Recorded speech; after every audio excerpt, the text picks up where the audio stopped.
Bismillahirrahmanirrahim. Tentang pentingnya tawakal kepada Allah Subhanahu wa ta'ala. Bab ini masih bicara tentang ibadah haji. Dan ibadah yang satu ini, ibadah tawakal ini, adalah ibadah yang sangat-sangat agung sekali, karena dikatakan oleh Imam Ibnul Qayyim rahimahullahu ta'ala bahwa tawakal itu separuh agama.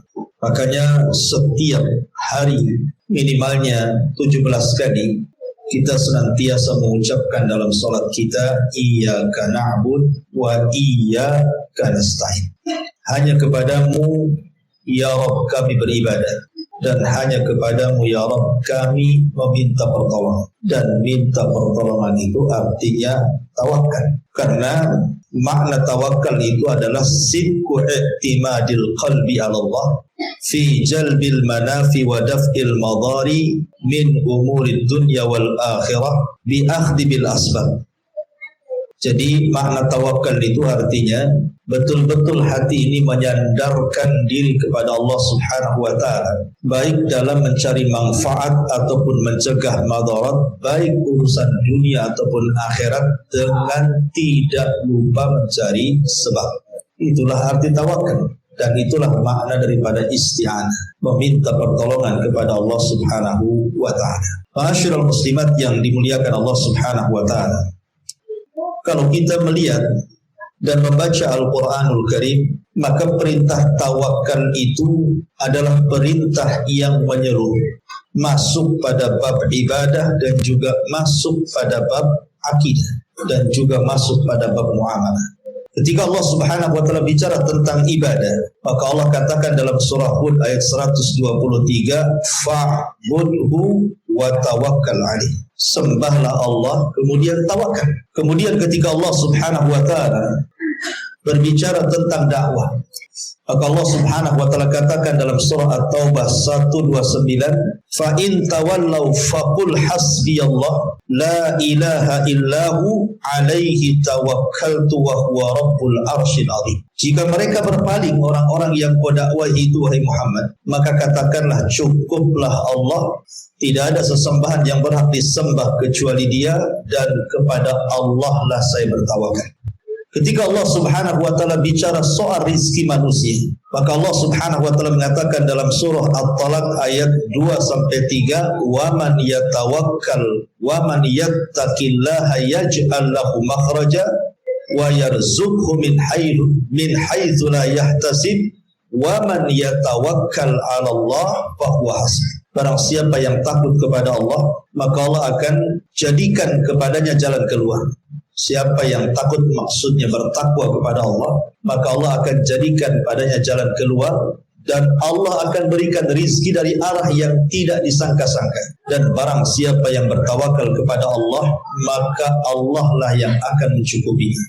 Kemudian juga ketika Allah Subhanahu wa ta'ala bicara tentang jihad, maka Allah Subhanahu wa ta'ala mengatakan dalam surah Al-Imran ayat 159, iyyansurkumullah fala ghaliba lakum wa iyyakhdhulkum faman dzalladzi yansurukum min ba'di wa 'alallahi falyatawakkalul mu'minun. Jika Allah menolong kalian, maka tidak ada yang mengalahkan kalian. Tapi jika Allah menghinakan kalian, tidak ada yang bisa menolong kalian. Maka bertawakallah kepada Allah jikalau kalian benar-benar orang-orang yang beriman. Dan ketika Allah Subhanahu wa ta'ala juga bicara tentang hijrah dan safar, maka Allah Subhanahu wa ta'ala berfirman dalam surah An-Nahl ayat 41, walladzina hajaru fillahi min ba'di ma zalamu lanubawwi'annahum fid dunya hasanah wala ajrul akhirati akbar law kanu ya'lamun alladzina sabaru wa ala rabbihim yatawakkalun. Dan orang-orang yang hijrah karena Allah setelah mereka mengalami kezaliman, maka kami akan tempatkan mereka di dunia dengan balasan yang baik dan pahala yang sangat besar kalau mereka mengetahui, yaitu orang-orang yang sabar dan mereka orang-orang yang tawakal kepada Allah Subhanahu wa ta'ala. Dan juga Allah Subhanahu wa ta'ala ketika bicara tentang al-uhud wal mawathiq, perjanjian-perjanjian, maka demikian juga dalam surah Yusuf ayat 66, Allah memerintahkan kita untuk bertawakal, dan secara umum Allah katakan wa man yatawakkal 'ala Allah fahuwa hasbuh. Maka siapa yang bertawakal kepada Allah, maka cukuplah Allah sebagai pelindung.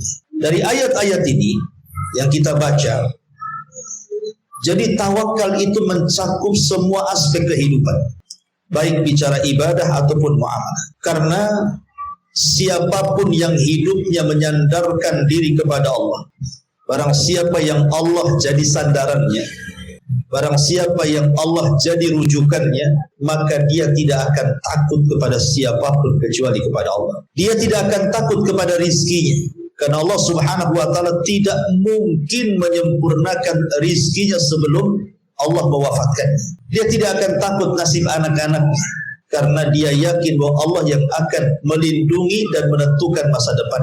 Dia tidak akan takut sakitnya, karena kalau Allah Subhanahu wa ta'ala berkehendak, pasti Allah menyembuhkannya atau memberikan yang terbaik padanya. Dia tidak akan takut apapun. Tidak takut dalam pekerjaannya, tidak takut dalam rizkinya, tidak takut pada anak-anaknya, tidak takut kepada siapapun. Itulah hebat dan kekuatan tawakal pada hati seorang mukmin. Ma'asyiral muslimat yang dimuliakan Allah Subhanahu wa ta'ala. Maka di sini mu'alif rahimahullahu ta'ala ingin membuat bab tentang pentingnya tawakal kepada Allah. Orang bertawakal kepada Allah itu ada 3 kelompok. Kelompok yang pertama adalah kelompok yang hanya menyandarkan kepada sebab dan tidak pernah menyandarkan hatinya kepada Allah. Maka kalau ini yang terjadi, bisa masuk pada syirkul akbar dan bisa masuk pada syirkul asghar, tergantung keyakinan. Kalau dia yakini bahwa sebab itulah yang kemudian mendatangkan manfaat dan mencegah madarat secara zatnya, maka itu syirkul akbar. Tapi kalau dia hanya menjadikan sebab yang bukan sebab, maka itu adalah syirkul asghar, syirik kecil. Dan menyandarkan kepada sebab tanpa bertawakal kepada Allah Subhanahu wa ta'ala, ini sebuah kesalahan. Karena tidak mungkin Allah Subhanahu wa ta'ala menghendaki sesuatu kecuali Allah akan buat sebab. Innallaha idza arada syai'an ahya asbabah. Allah itu kalau menghendaki sesuatu terjadi, maka Allah Subhanahu wa ta'ala akan hidupkan sebab. Makanya tidak cukup kita menyandarkan diri kepada Allah, tetapi harus mencari sebab. Contoh, ada orang yang ingin cerdas di sekolah supaya dia menjadikan lebih di antara kawan-kawannya, ranking 1, komlut atau apalah istilahnya. Tetapi dia tidak belajar, tidur saja hidup. Mungkinkah dia kemudian menjadi orang cerdas? Tidak mungkin. Karena man arada sa'adah tarakal wisadah, kata para ulama. Kalau hendak mencari kebahagiaan, maka dia harus meninggalkan sesuatu yang mengistirahatkan badan. Artinya harus bergerak. Orang ingin ranking 1 tetapi tidak belajar, mustahil. Sebagaimana orang ingin punya anak tapi tidak menikah, mustahil. Karena orang kemudian semata-mata hanya berpegang kepada sebab, maka Allah Subhanahu wa ta'ala tidak akan mengabulkan keinginan. Ada orang yang sudah lulusan terbaik di sekolah, komlut. Kemudian ada perusahaan yang sedang membuka lowongan pekerjaan. Dia sudah kumpulkan semua syarat-syaratnya, berkas-berkasnya. Semuanya dia kumpulkan, medical check up-nya. Kalau dia hanya mengumpulkan semata-mata sebab dengan percaya diri, pede bahwa dia akan diterima, belum tentu diterima kalau Allah tidak berkehendak. Pasti Allah akan buat sesuatu yang dia tidak bisa diterima. Karena mengumpulkan sebab saja tidak cukup. Harus ada penyandaran diri kepada Allah Subhanahu wa ta'ala, karena sebab itu tidak mungkin terjadi kecuali Allah yang membuat sebab itu terjadi. Ini kelompok yang pertama.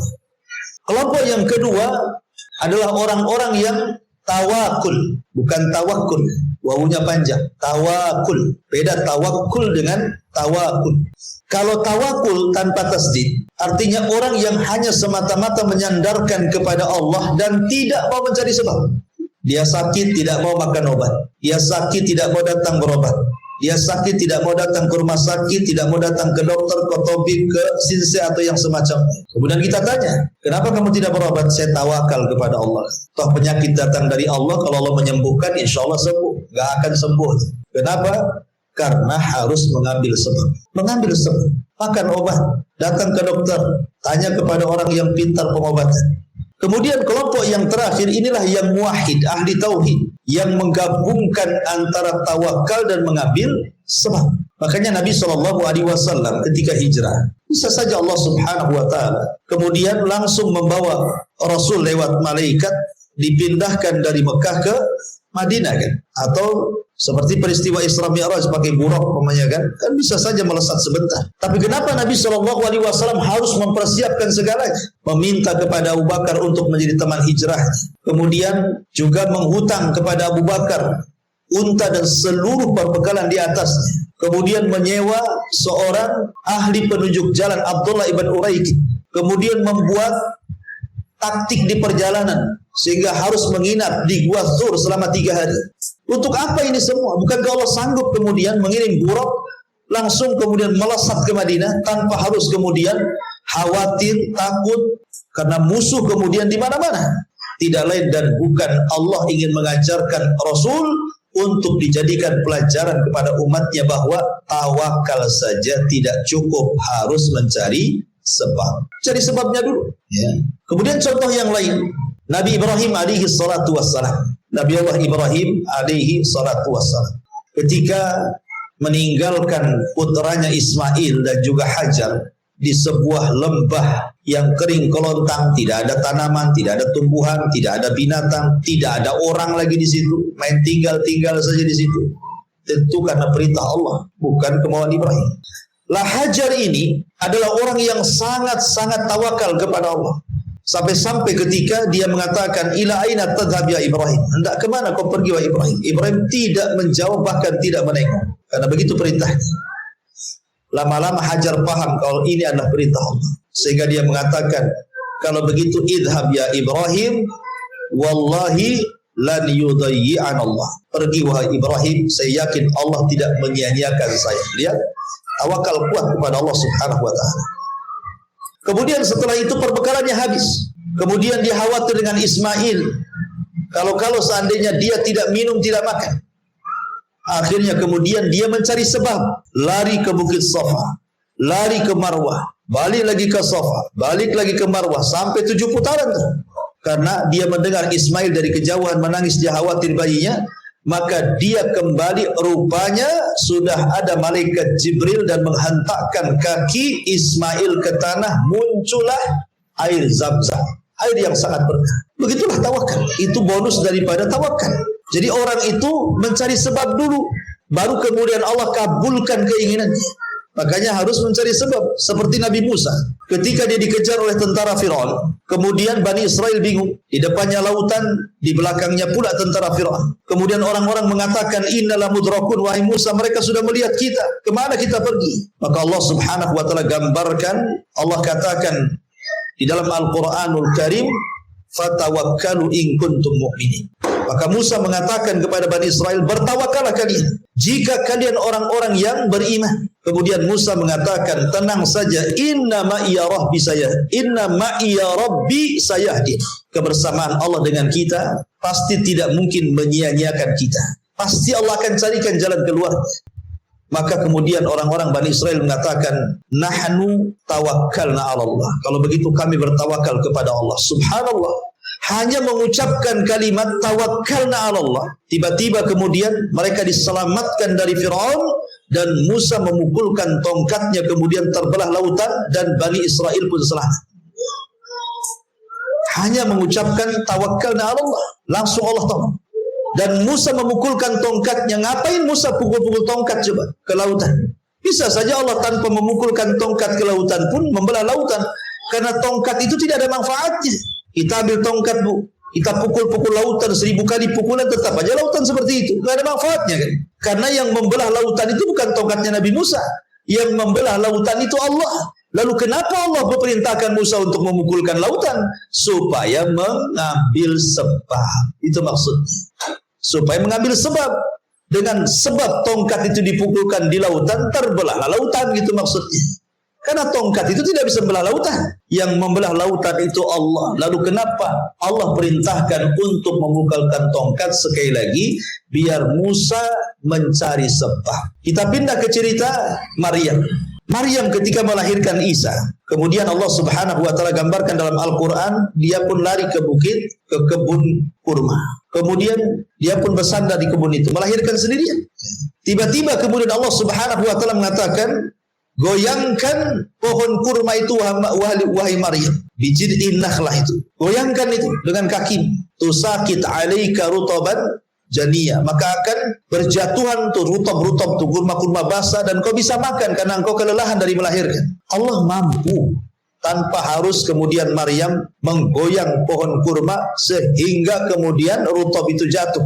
Allah kan mampu menjatuhkan tanpa harus menggoyang. Lalu kenapa kemudian Allah memerintahkan Maryam untuk menggoyang pohon itu supaya jatuh? Supaya Allah ajarkan Maryam begitulah tawakal kepada Allah, bukan hanya bersandar tetapi juga mencari sebab. Itu maksudnya. Abu Bakar Siddiq radhiyallahu anhu. Abu Bakar Siddiq radhiyallahu anhu ketika sebelum wafatnya Nabi SAW mempersiapkan pasukan yang dipimpin Usamah bin Zaid. Tiba-tiba Rasul meninggal dan pasukan belum diberangkatkan. Ketika kemudian Abu Bakar sibuk mengurus jenazah Rasul, lupa untuk memberangkatkan pasukan, tetap saja pasukan belum diberangkatkan. Rupanya setelah Rasul dikebumikan, selang beberapa hari banyak orang murtad. Tetapi Abu Bakar mengatakan tetap saya harus mengutus memberangkatkan pasukan Usamah bin Zaid untuk memerangi Romawi, walaupun kita sedang butuh pasukan di sini. Karena saya benci untuk menahan pasukan yang sudah disiapkan Rasul, tiba-tiba saya halangi. Banyak sahabat gitu-gitu tuh khawatir. Kalau bisa jangan dulu. Hadapi dulu orang-orang murtad. Tapi Abu Bakar tawakalnya kuat, tetap saya akan berangkatkan. Cuman dia minta beberapa orang untuk tidak ikut berangkat. Salah satunya Umar bin Khattab radhiyallahu anhu. Tawakal kuat. Dan dia pun berhasil memerangi orang-orang murtad dengan sedikit pasukan. Karena pasukan sebagian besar diberangkatkan ke Romawi, ya kan? Memerangi bangsa Romawi dipimpin oleh Usamah ibn Zaid. Begitulah tawakal. Ya, orang yang tawakal kepada Allah itu pasti akan ditolong. Kita baca kitabnya. Di sini Allah berfirman, wa 'alallahi fatawakkalu in kuntum mu'minin. Hanya kepada Allah lah hendaknya kalian bertawakal jika kalian benar-benar orang-orang yang beriman. Subhanallah. Allah Subhanahu wa taala kaitkan tawakal itu dijadikan syaratul iman, syarat iman. Artinya orang yang kemudian menghilangkan tawakal itu sama dengan menghilangkan iman. Makanya tawakal dan iman itu saling mempengaruhi satu dengan yang lainnya. Ketika tawakalnya kuat, imannya kuat. Ketika imannya kuat, tawakalnya kuat. Ketika tawakalnya kuat, imannya kuat. Ketika tawakalnya lemah, imannya pun lemah. Ketika lemahnya iman, tawakalnya pun lemah. Nah, begitu. Ya. Karena tawakal itu syarat daripada keimanan. Orang yang tawakalnya kuat berarti imannya kuat. Orang yang tawakalnya rendah berarti imannya pun rendah. Maka dia menentukan naik tingginya iman. Karena di sini Allah mengatakan wa 'alallahi fatawakkalu in kuntum mu'minin. Dan kepada Allah kalian bertawakal jika kalian benar-benar orang-orang yang beriman. Ketika Nabi SAW kalah dalam perang Uhud. Jadi Nabi SAW itu kalah dalam perang Uhud. Begitulah hari-hari diputarkan ya. Wa tilkal ayyam nudawiluha bainan nas. Hari itu kan diputarkan, kadang menang, kadang kalah, itu biasa. Lah kebetulan di perang Uhud itu Rasul kalah. Sebab kekalahannya karena ada beberapa para sahabat, sekitar 40 sahabat yang ditempatkan di Bukit Ainain untuk memanah. Tiba-tiba di awal peperangan kaum muslimin menang, kemudian melihat harta ghanimah, artinya mereka melihat bahwa perang sudah usai. Rasul sudah menang. Mereka tidak paham ini siasatnya Khalid bin Walid dalam peperangan. Akhirnya kemudian sahabat para pemanah ini turun, kecuali sebagian kecil tetap bertahan di atas. Rupanya Khalid bin Walid yang ketika itu masih kafir memutar pasukan dan menempati tempatnya para pemanah yang sudah ditempatkan Rasul. Disinilah terjadi kekalahan luar biasa. Banyak kemudian yang mati syahid, sampai 70 syuhada Uhud meninggal di perang. Salah satunya adalah Asadullah Hamzah, meninggal di perang. Abdullah ibn Haram, Amr bin Jamuh, dan banyak lagi para sahabat. Akhirnya kemudian diisukan Rasul meninggal ketika Mus'ab ibn Umair meninggal di perang Uhud. Karena Mus'ab bin Umair itu kan mirip wajahnya, perawakannya dengan Nabi SAW. Sehingga ketika ada orang yang berhasil membunuh Mus'ab ibn Umair, disangkanya mereka sudah membunuh Nabi. Maka teriaklah sebagian mereka dan mengatakan, Kutila Muhammad, Kutila Muhammad. Muhammad sudah mati, Muhammad sudah mati. Padahal Rasul masih hidup. Dan yang dibunuh bukan Rasul, tetapi Mus'ab ibn Umair. Kemudian Nabi SAW dan pasukannya mundur karena kekalahan. Akhirnya mereka pulang ke Madinah membawa kekalahan.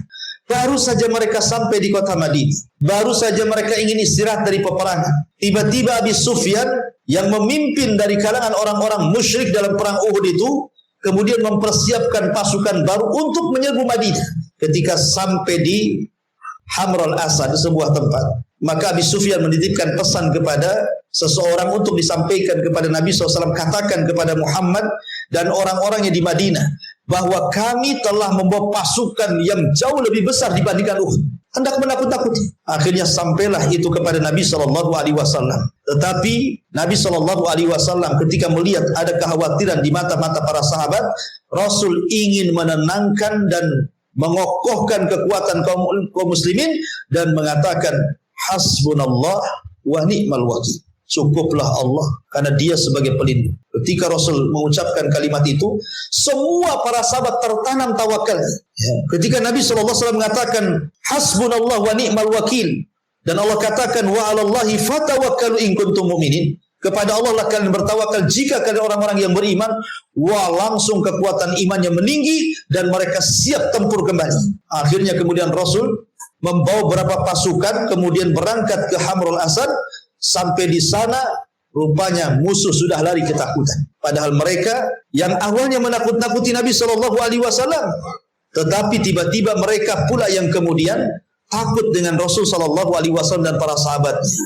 Itulah di mana bentuk tawakal itu bisa memberi rasa takut kepada musuh Allah Subhanahu wa taala. Baik, ma'asyiral muslimat yang dimuliakan Allah Subhanahu wa taala. Allah mengatakan di sini innamal mu'minuna alladzina idza dzukirallahu wajilat qulubuhum wa idza tuliyat 'alaihim ayatuhu zadatkum imanan wa 'ala rabbihim yatawakkalun. Sungguh orang-orang yang beriman apabila dibacakan kepada mereka atau disebut nama Allah, gemetar hati mereka. Karena seorang mukmin begitu ya, apabila diingatkan tentang Allah mereka menangis, apabila ditakut-takuti tentang adab Allah mereka takut. Apabila dibacakan ayat-ayat Allah bergetar hati mereka. Itulah sifat-sifat orang yang beriman. Ya. Kemudian Allah katakan wa idza tuliyat 'alaihim ayatu, apabila dibacakan kepada mereka ayat-ayat Allah Al-Qur'an, zadatkum iman, bertambah keimanan mereka, wa 'ala rabbihim yatawakkalun, dan menambah tawakal mereka kepada Allah Azza wa Jalla. Begitulah seorang mukmin harusnya senantiasa membesarkan tawakal. Imam Ibnul Qayyim tadi saya katakan di awal bahwa tawakal itu separuh daripada agama. Akan tetapi tawakal itu bukan hanya bahasa yang bisa kita ucapkan dengan mudah. Saya tawakal kepada Allah. Karena praktek di lapangan itu berat. Makanya kenapa balasannya juga hebat. Allah menjadikan orang-orang yang bertawakal itu di antara orang-orang yang masuk surga tanpa hisab dan azab. Allah masukkan orang-orang yang bertawakal kepada Allah adalah orang-orang yang masuk surga tanpa hisab dan azab. Sebagaimana Nabi SAW mengatakan bahwa di antara umatnya ada 70.000 orang yang masuk surga tanpa hisab dan azab. Salah satu cirinya adalah bertawakal kepada Allah. Wa 'ala rabbihim yatawakkal. Demikian besarnya gitu ya. Orang bertawakal kepada Allah itu sampai pahalanya luar biasa. Ya, karena tawakal itu menyempurnakan tauhid. Tawakal itu menyempurnakan tauhid. Karena orang tidak tawakal lemah tauhid. Kemudian Allah Subhanahu wa taala berfirman, "Ya ayyuhan nabi, hasbukallah wa man ittaba'aka minal mu'minin." Wahai Nabi, cukuplah Allah menjadi pelindung bagimu dan bagi orang-orang yang beriman yang mengikuti. Di sini Allah Subhanahu wa taala merintahkan Rasul untuk menjadikan satu-satunya tempat sandaran adalah Allah. Makanya ketika Nabi SAW pulang dari Taif, pernah kisah saya ceritakan. Nabi dilempari oleh orang-orang Taif, mulai dari anak-anak, perempuan, orang dewasa, laki-laki, orang tua. Satu kampung melempari Rasul dengan macam-macam lemparan, dengan batu, dengan kayu, pokoknya yang bisa menyakiti Nabi. Sampai Nabi pun terusir 1 mil dari Taif. Kemudian Nabi SAW hanya bisa berdoa, Allahumma ashku dha'fa quwwati wa qillata hilati wa hawani 'alan nas. Anta rabbul mustad'afin wa anta rabbul alamin wa anta rabbi wa rabbul alamin. Kata Nabi SAW, Allahumma ashku dha'fa quwwati, ya Allah, aku hanya mengadu atas kelemahan kekuatan, wa qillata hilati, dan sedikit kemampuanku untuk berdakwah. Dan manusia tidak menghormati aku. Engkau Rabb orang-orang lemah, engkau Rabbku dan Rabb seluruh alam semesta. Tetapi Rasul mengatakan, illam takun alayya sakhatun fala ubali. Selama engkau tidak murka kepadaku atas apa yang mereka lakukan kepadaku, aku tidak peduli. Maknanya dalam kondisi genting seperti ini, Rasul masuk Mekah tidak bisa karena sudah diancam 18 kabilah akan dibunuh. Balik lagi ke Taif disakiti. Lalu apa yang bisa dilakukan Rasul? Bersandar kepada Allah. Maka dalam tempo-tempo tertentu, Bu, ketika ibu kesulitan gitu ya, kesulitan ekonomi, kesulitan kesehatan, ada konflik, ada masalah, Bu ya. Kalau ingin diurai permasalahannya, lekas-lekas, cepat-cepat sandarkan punggung ibu kepada Allah. Karena hanya itu yang bisa kita lakukan. Allah yang membuat penyakit, Allah yang mengangkat. Allah yang membuat masalah, Allah yang akan menghilangkan masalah. Allah yang membuat sesuatu itu rumit, tetapi Allah juga yang memudahkan. Makanya kenapa Nabi SAW sampai mengatakan, Allahumma la takilni ila nafsi tarfata aini. Ya Allah, jangan kau biarkan aku sendiri tanpa ada dirimu walaupun sekejap mata. Subhanallah. Karena sering saya katakan, seberat apapun masalah, Bu, kalau Allah ikut campur tangan itu jadi ringan dan pasti diuraikan masalahnya. Tapi sekecil apapun masalah, kalau Allah tidak ikut campur, pasti sulit keluar dari masalah itu. Maka di sini pentingnya tawakal kepada Allah, karena siapapun yang menyandarkan diri kepada Allah, pasti orang ini tidak akan takut kecuali kepada Allah. Maka penting tawakal itu dalam kehidupan kita, karena itu separuh daripada agama. Maka Allah Subhanahu wa taala juga mengatakan di sini, "Wa man yatawakkal 'alallah fa huwa hasbuh." Barang siapa yang bertawakal kepada Allah, niscaya Allah akan mencukupi semua keperluannya. Jadi siapa yang bertawakal kepada Allah Subhanahu wa taala, niscaya Allah akan penuhi keperluannya. Dahulu Al-Imam Adz-Dzahabi rahimahullahu taala menceritakan tentang satu kisah orang soleh. Jadi ada orang soleh, orang kaya di zaman Imam Dzahabi. Orang soleh dan kaya ini tiba-tiba masuk ke sebuah masjid. Di dalam masjid itu dia melihat ada anak kecil yang belum balik sedang sholat dengan khusyuk. Khusyuk sekali dia sholat. Luar biasa. Dan orang ini tidak pernah melihat ada anak sekecil itu bisa sholat dengan khusyuk. Karena biasanya anak-anak itu umumnya main-main, apalagi belum balik. Tetapi anak ini yang belum balik ini, dia dengan sholatnya, dengan khusyuknya, dengan tumakninahnya, sampai-sampai kemudian orang soleh, orang kaya ini takjub dengan anak itu. Ditunggulah anak itu sampai selesai sholat. Selesai sholat, kemudian orang kaya, orang soleh ini bertanya, "Nak, kamu anak siapa?" Kata anak ini, "Aku tidak punya siapa-siapa. Ibuku sudah meninggal, bapakku juga sudah meninggal. Aku tidak punya paman, aku tidak punya bibi, aku tidak punya siapa-siapa. Aku hanya hidup sendiri." Terenyuhlah orang kaya yang soleh ini. Kemudian menawarkan, "Nah, bagaimana kalau seandainya engkau aku jadikan anak angkat?" "Oh tidak."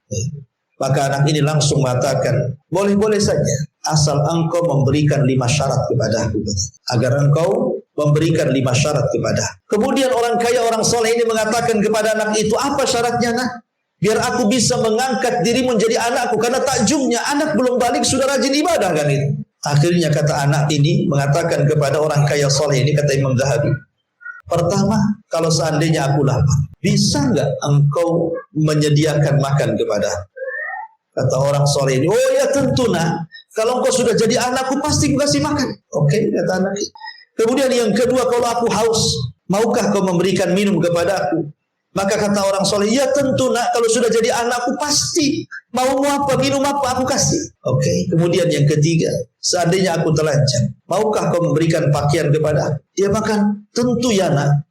Tidak mungkinlah kau telanjang. Aku akan belikan pakaian yang indah, yang terbaik untuk." Kemudian yang keempat, "Jika aku sakit, maukah kau mendatangkan aku kepada dokter, memberikan obat agar aku sembuh dari penyakitku?" Kata orang soleh dan kaya ini, "Tentu, nak. Sedikit saja kau sakit, aku langsung obati." Kemudian yang kelima, "Kalau seandainya aku mati, bisakah kau menghidupkan aku?" Ini yang kelima, tak bisa. Ya. Kalau seandainya aku mati sekarang, bisa enggak kau menghidupkan aku? Kau bisa engkau berikan aku makan. Kau bisa berikan aku minuman. Kau bisa berikan aku pakaian. Kau bisa datangkan dokter dan obat sehingga aku tidak sakit. Tapi engkau tidak bisa menghidupkanku. Oh maaf, engkau belum bisa jadi ayah angkat. Engkau tidak bisa jadi ayah angkat. Kemudian dia membacakan satu ayat Al-Quran di dalam kisah Nabi Ibrahim. Apa? "Walladhi huwa fa innahum aduwwun li illa rabbal alamin." alladzi khalaqani fahuwa yahdin walladzi huwa yut'imuni wa yaskin wa idza maridtu fahuwa yashfin walladzi yumituni tsumma yuhyin. Maka anak ini membacakan ayat Al-Quran. Dialah Allah yang telah menciptakan dan dia pula yang memberikan petunjuk hidup kepada. Dialah Allah yang memberi makan aku. Dialah Allah yang memberi minum aku. Dan apabila aku sakit, dialah Allah yang menyembuhkanku. Dan bila aku mati, dialah Allah yang akan menghidupkan aku. Lihat bagaimana tawakalnya anak yang belum balik ini kepada Allah. Sampai orang kaya saya ini geleng-geleng kepala.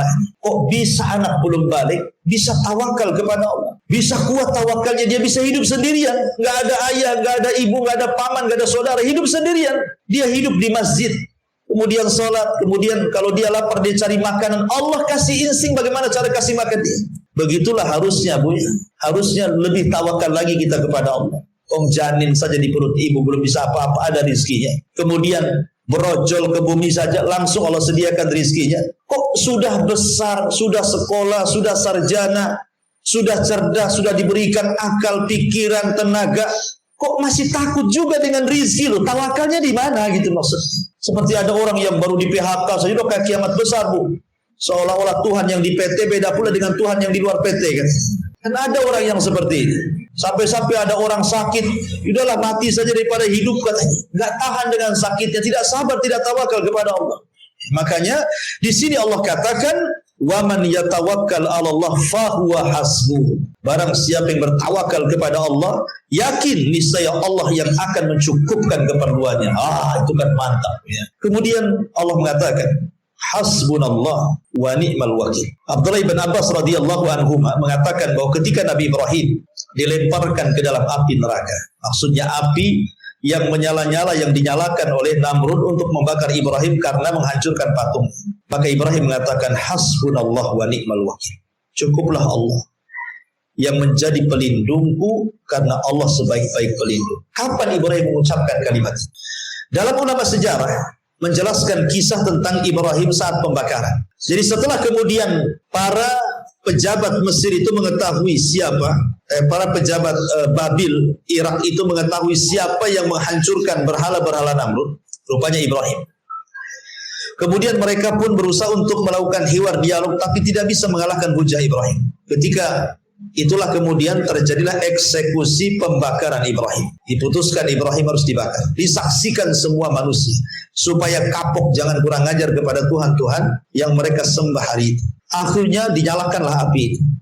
Ketika api sudah nyala, Bu, Ibrahim diletakkan di ketepel besar yang disebut dengan manjani. Kemudian dilempar antara ketepel kemudian api, antara langit dan bumi itulah Jibril melesat dan hendak menolong Ibrahim dan menawarkan pertolongannya. Kalau Jibril mau tinggal disambar saja, kemudian dipadamkan apinya dengan sayapnya yang begitu besar itu kan. Tetapi Ibrahim menolak permintaan Jibril.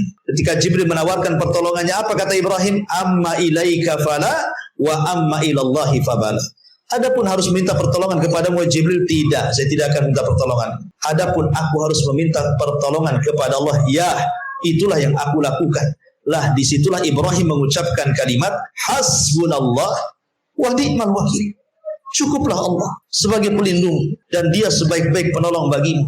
Ketika Ibrahim semata-mata mengucapkan kalimat hasbunallah wa ni'mal wakil, tiba-tiba turun perintah dari Allah, kul ya naru kuni bardan wa salaman ala Ibrahim. Katakan ya Ibrahim kepada api yang akan menghantammu itu, wahai api, dinginlah, dinginlah. Selamatkan Ibrahim. Maka Ibrahim masuk ke dalam api. Yang terbakar hanya tali yang mengikat tangannya dan yang mengikat kakinya. Ketika ada yang mengatakan seminggu, ada yang mengatakan 1 bulan, kemudian api itu padam. Allah lindungi Ibrahim di dalam api itu. Ketika manusia kemudian mencari-cari jasad Ibrahim karena abunya menumpuk satu gunung dikorek-korek, rupanya Ibrahim sedang sholat. Sedang sholat dia. Subhanallah. Ibrahim sedang sholat. Bapaknya menyaksikan tuh. Azar itu kan menyaksikan pembakaran itu. Ketika melihat anaknya selamat, apa kata Azar? Ni'mar Rabb Rabbuka ya Ibrahim. Sebaik-baik Rabb itu Rabb wahai Ibrahim. Tapi tidak juga masuk Islam dia. Padahal bapaknya memuji Ibrahim. Itulah kenapa kemudian kalimat hasbunallah wa ni'mal wakil itu kalimat ajaib yang bisa menyelamatkan manusia. Lah, Hal yang sama ketika orang-orang berkata kepada Rasul, sesungguhnya orang-orang Quraisy telah mengumpulkan pasukan untuk menyerang kalian. Karena itulah takutlah kepada mereka. Akan tetapi perkataan itu justru menambah keimanan orang-orang yang beriman kepada Allah dan Rasulnya, dan mereka pun mengucapkan persis seperti ucapan Ibrahim, hasbunallah wa ni'mal wakil, ni'mal maula wa ni'man nasir. Cukuplah Allah sebaik-baik penolong, dan dialah sebaik-baik perlindung yang akan melindungi kita. Ma'asyiral muslimat yang dimuliakan Allah Subhanahu wa taala. Lalu kalau kita cerita tawakal lebih luas lagi. Apa sih buah tawakal itu? Apa sih hasilnya kalau orang bertawakal? Yang pertama, si'atur rizki.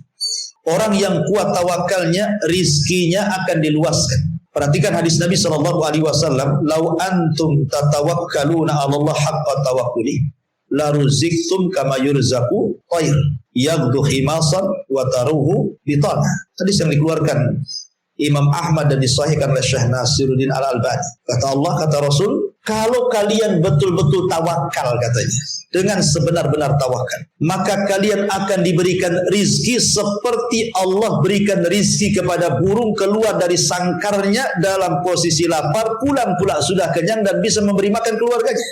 Siapa yang menghantarkan burung ke tempat rizkinya? Bukankah burung tidak sekolah? Bukankah burung tidak ada titel S1, S2, doktor?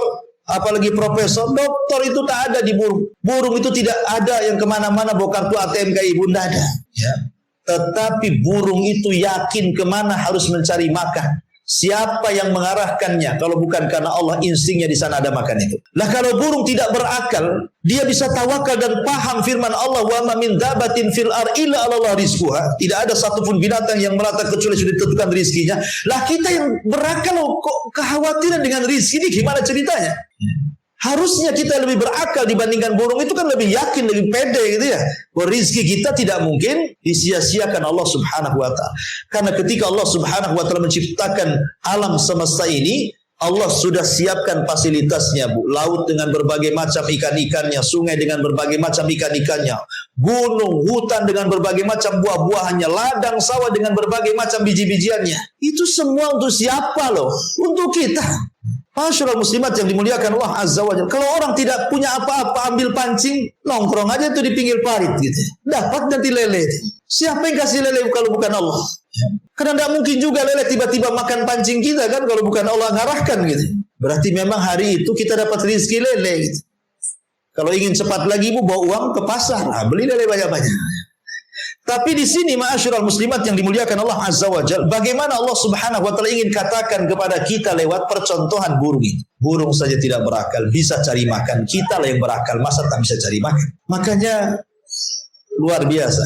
Kalau kita melihat binatang-binatang saja kan, yang kecil-kecil lah kayak nyamuk.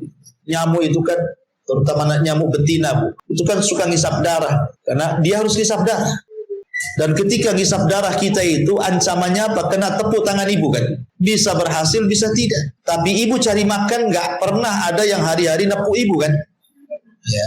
Kalau hari-hari nepuk ibu mungkin orang nggak mau cari makan lah kayak nyamuk. Tapi nyamuk itu tawakalnya luar biasa kepada Allah. Ditunggunya ibu tidur dulu. Ya. Habis ngorok, nampak dan ngorok, datang dia nyedot. Dan nyamuk itu punya bius Bu. Nyamuk itu bawa obat bius. Kenapa nyamuk ketika gigit nggak terasa, habis gigit baru terasa gatal bukan? Karena dia bawa obat bius itu. Dibius dulu ibu itu. Kemudian setelah ibu terbius, dimakan tuh darah kita.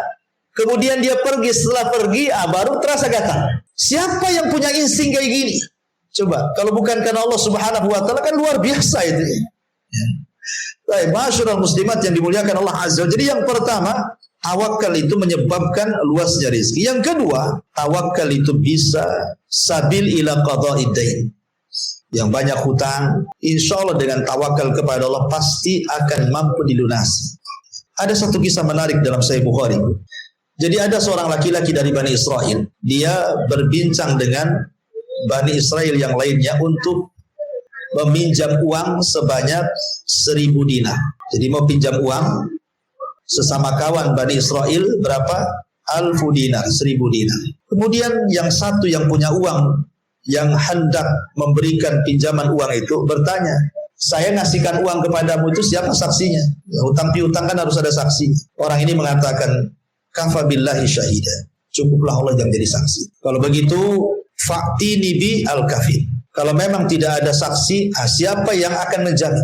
Maka orang ini mengatakan kafa billahi kafila. Cukuplah Allah yang jadi penjaminnya. Akhirnya orang yang punya duit mengatakan sodaqta kau benar. Ini saya kasih 1000 dinar. Saksinya Allah, penjaminnya Allah. Tawakal. Akhirnya kemudian terjadilah transaksi utang piutang dengan waktu yang sudah ditentukan. Ketika sudah pada waktunya, waktu pembayaran. Akhirnya kemudian dia pun hendak mengantarkan uang ini. Masalahnya dari tempat dia ke tempat yang punya uang itu terlintas satu sungai yang harus diseberangi. Akhirnya kemudian sampailah dia di pinggir sungai, rupanya kapal yang menyeberangkan sudah tidak ada lagi. Sementara dia harus memberikan uang itu hari itu juga. Kalau dia menunggu kapal baru sampai besok, karena dia sudah amanah, ya, sudah sampai waktunya dia bayar. Masalahnya tidak ada kapal yang bisa menyeberangkan. Dia takut kepada Allah Subhanahu wa taala. Akhirnya dia berinisiatif mengambil kayu. Dia berjalan ke arah jauh dari sungai, ya, melawan arus, kemudian mencari kayu bakar, kemudian dibelah, uangnya diletakkan dalam kayu, kemudian diikat, kemudian dia mengatakan kepada Allah, inni tawakkaltu Allah. Aku bertawakul kepadamu ya Rabb. Aku takut denganmu. Aku sudah punya janji hari sini aku bayar, tapi aku tidak bisa lagi. Maka aku serahkan mudah-mudahan ini sampai kepada orang yang punya uang. Dilempar kayu itu di sungai. Hanyut kayu itu. Kemudian di seberang sana orang yang punya uang itu sudah cemas-cemas kok. Gak datang-datang. Katanya hari ini mau datang, mau bayar katanya. Kok gak datang-datang orang itu. Akhirnya ya sudahlah dia pasrah kepada Allah. Dah hilanglah mungkin duit. Akhirnya daripada dia tidak pulang tidak bawa duit, maka sekalian dia akhirnya kemudian membawa kayu. Cari kayu lah. Cari kayu bakar. Akhirnya kemudian dia nampak ada kayu besar hanyut. Ya, ada kayu bakar hanyut. Kemudian setelah hanyut, nampak ini ada kayu bakar. Akhirnya kemudian orang ini pun mengambil kayu itu dan dibawa pulang. Jadi kemudian setelah dibawa pulang dan hendak dipotong di rumahnya, Bu, tiba-tiba kemudian dia kaget. Rupanya ketika dipotong, di ikatannya itu dilepas, kemudian kayunya terbelah menjadi dua.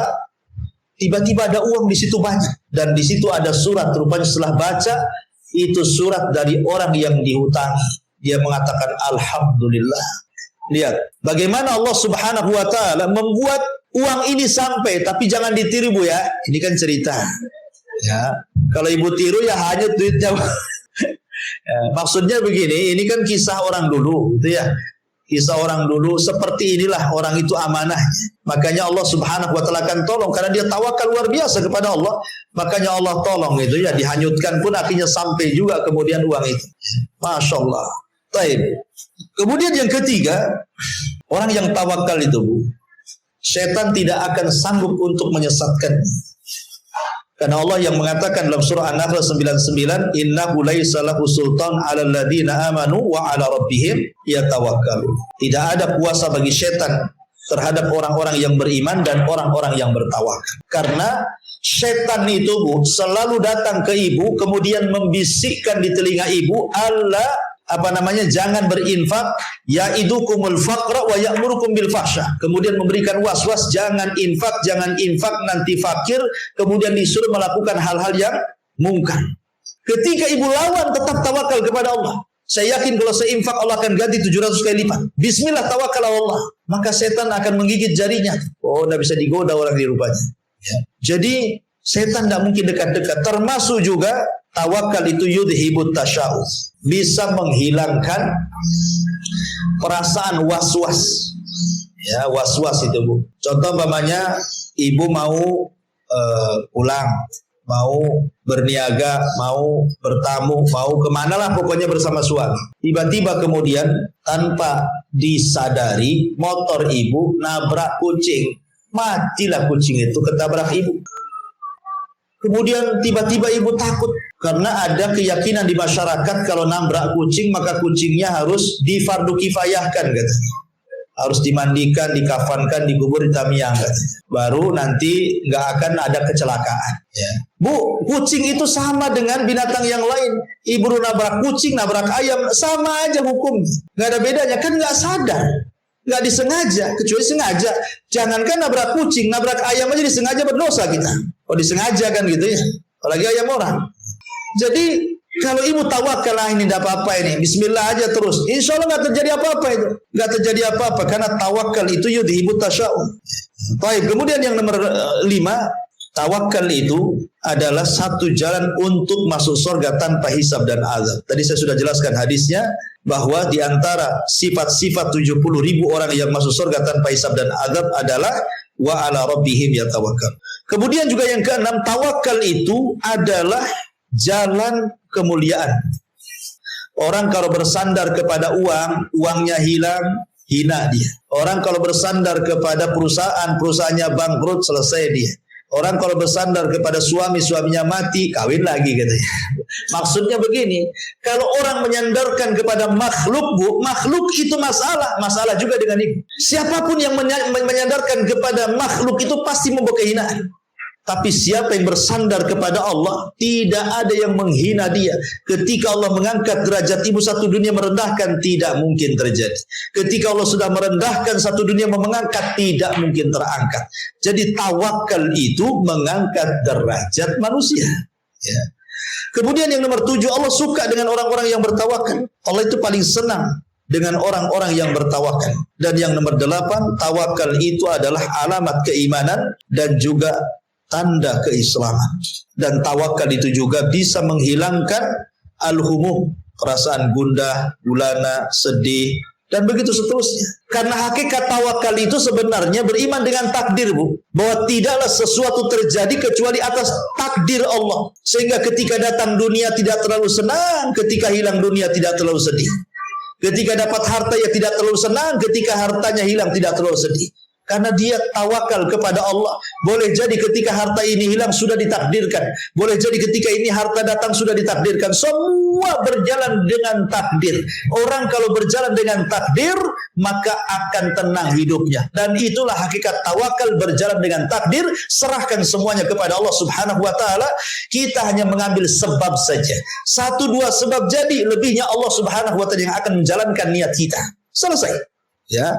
Jadi tawakal itu sangat penting sekali, maka dari sekarang tanamkan sifat tawakal yang luar biasa keutamaannya di sisi Allah Subhanahu wa ta'ala.